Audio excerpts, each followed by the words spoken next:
We will be learning the concept of electromagnetic induction.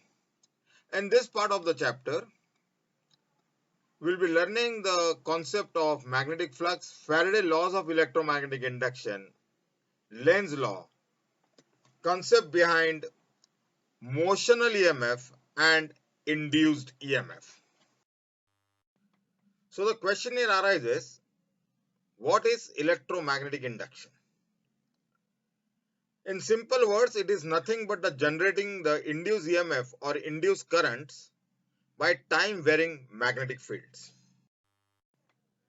The history of electromagnetic induction begins in the period of mid of 19th century. It was Michael Faraday's ideas about conservation of energy that led him to believe that since an electric current could cause a magnetic field should be able to produce an electric current.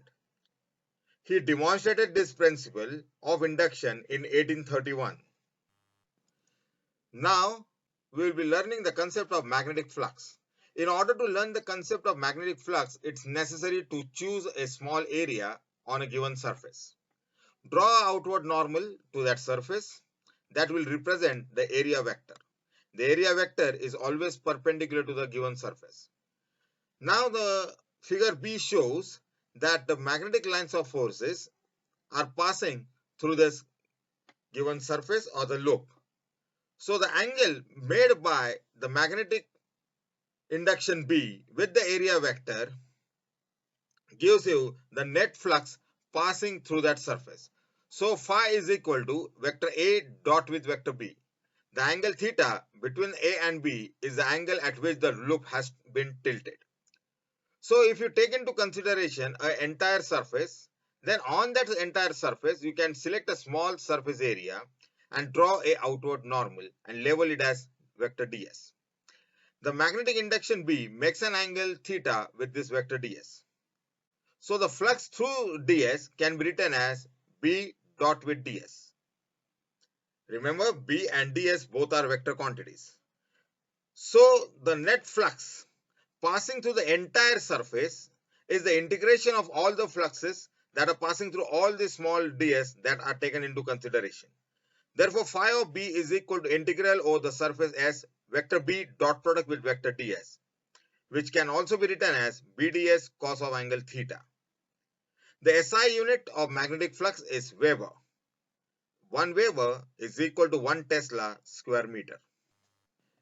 Let us learn the time varying magnetic flux. If the magnetic field at every point changes with time, then the flux will also change with time.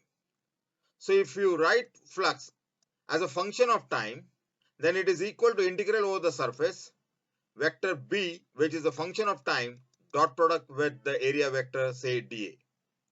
Therefore, the rate of change of flux d phi by dt is equal to d of dt of integration over the surface as vector B, which is a function of time, dot with vector dA. What was the result? The result was the time varying magnetic flux will produce induced EMF or induced current. This was nothing but the Faraday's discovery. Now we will learn the heart of this chapter, Faraday's laws of electromagnetic induction. In order to understand Faraday's laws of electromagnetic induction, we'll take a coil magnet experiment which was performed by Michael Faraday.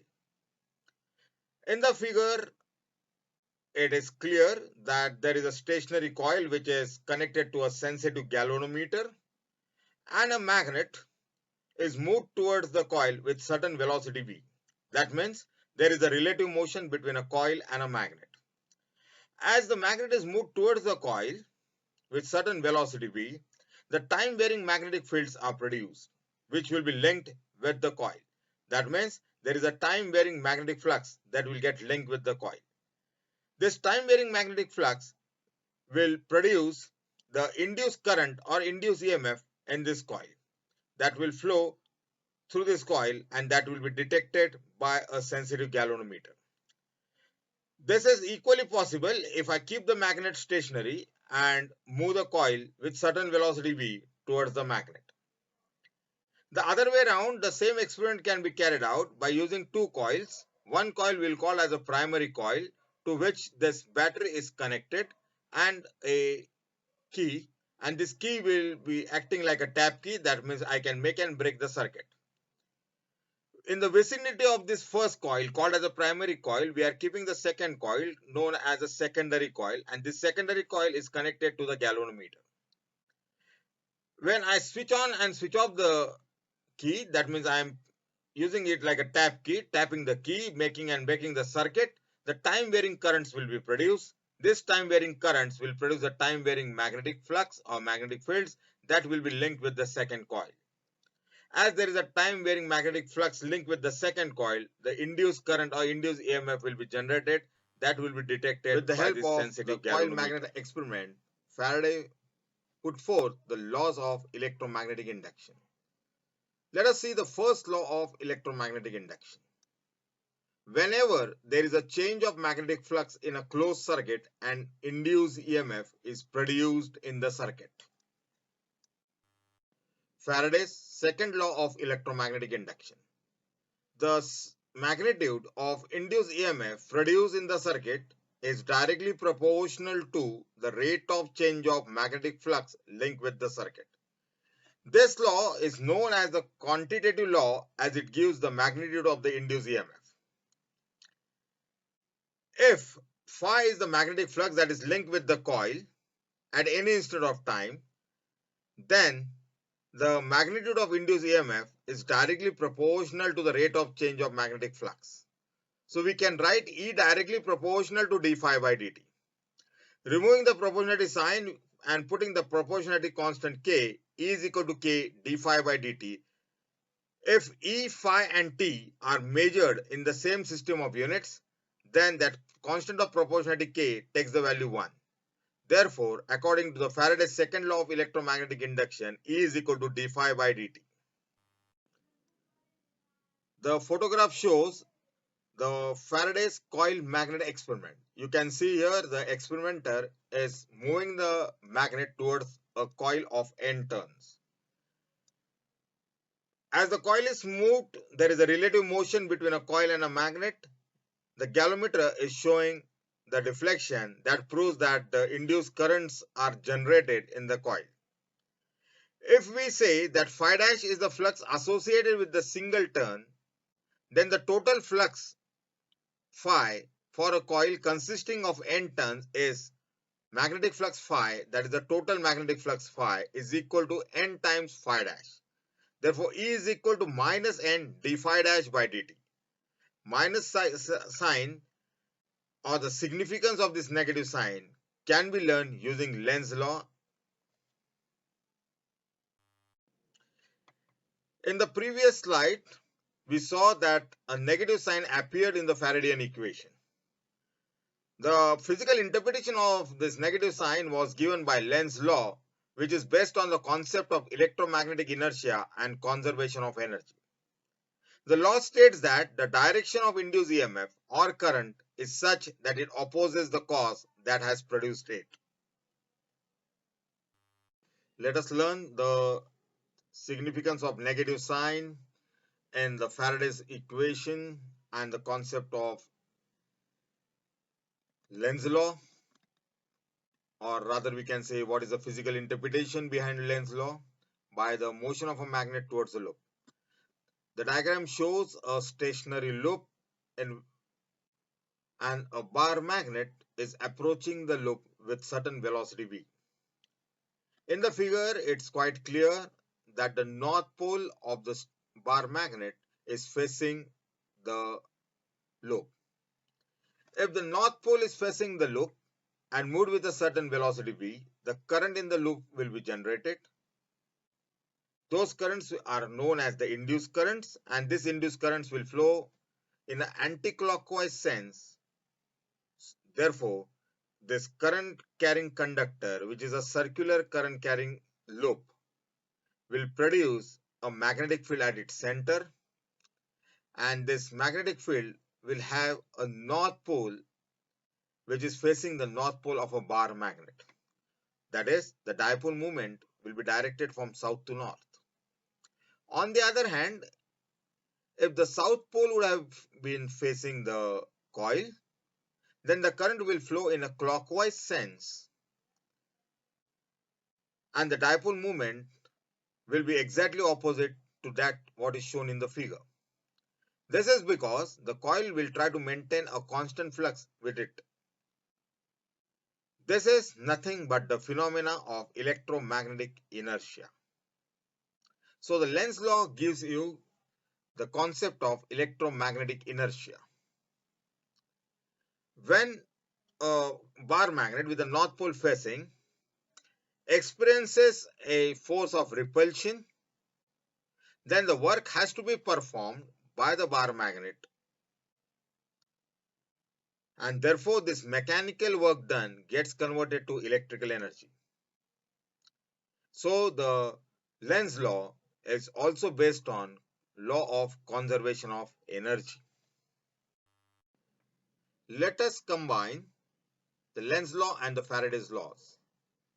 We can write E is equal to minus d phi by dt and put phi is equal to B dot with A, and therefore we can say that B dot with A is BA cos theta. If we take the first derivative with respect to time, E is equal to minus d of dt of B dot with A. As the area of the coil is fixed, we can take it outside the derivative and the derivative will run on the changing magnetic field, that is dB by dt. Therefore, the RHS in the above equation is negative as mod of A is positive and dB by dt is positive as B increases with time. You can write the same if what happens if the B decreases with time. Now the question is, how can we induce EMF? That we had already seen by in a coil bar magnet experiment, that how one can change. But is that only the method? Answer is no. You can change the flux in three different manners. One, what we learned in the previous slides, that the magnet can be moved towards the coil. So there is a change in the magnetic flux because B is changing with time. On the other hand, I can change the area of the coil. So in the figure you can see the area is changed, and so by changing the value of A, you can change the magnetic flux, that is the value of phi, that is equal to B dot with A. If A changes, phi has to change by keeping B constant. Or if the coil is rotated in the magnetic field, then the angle made by the area vector of with the magnetic vector changes, and so by varying theta, you can change the magnetic flux that is linked with the coil. This is a brain tonic for you. Think, can we say that the magnetic fields can set the charged particle into motion? And if yes, why or how? Now we will learn the translational motion of a conductor.